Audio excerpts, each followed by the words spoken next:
தமிழக கோயில்களில் வைகாசி விசாக திருவிழா விமர்சையாக நடைபெற்றது. நாகை மாவட்டம் வேதாரண்யம் அருகே கோடியக்காடு அமிர்த கடேஸ்வரர் கோயிலில் வைகாசி விசாக பெருவிழாவுக்கான கொடியேற்றம் சிறப்பாக நடைபெற்றது. பல்லக்கில் சுப்பிரமணிய சுவாமி எழுந்தருள செய்யப்பட்டு மயூர கொடி ஏற்றப்பட்டது. வைகாசி விசாக தேரோட்டம் வருகிற 22ஆம் தேதி நடைபெற உள்ளது.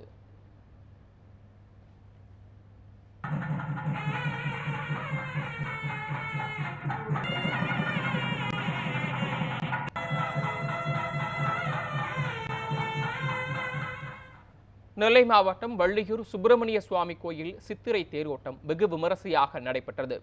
சபாநாயகர் அப்பாவு தலைமையில் திரளான பக்தர்கள் திருத்தேரின் வடம் பிடித்து சுவாமியை வழிபட்டனர்.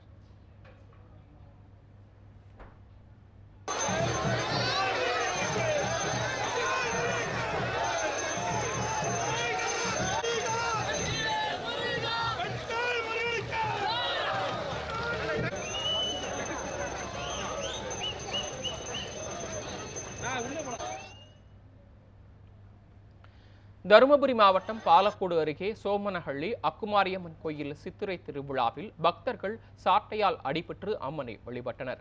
12 கிராமத்தினர் இணைந்து நடத்திய இவ்விழாவில் மாவிளக்கு ஊர்வலம் நடத்தியும் பூக்கரகம் எடுத்தும் பக்தர்கள் வழிபாடு மேற்கொண்டனர்.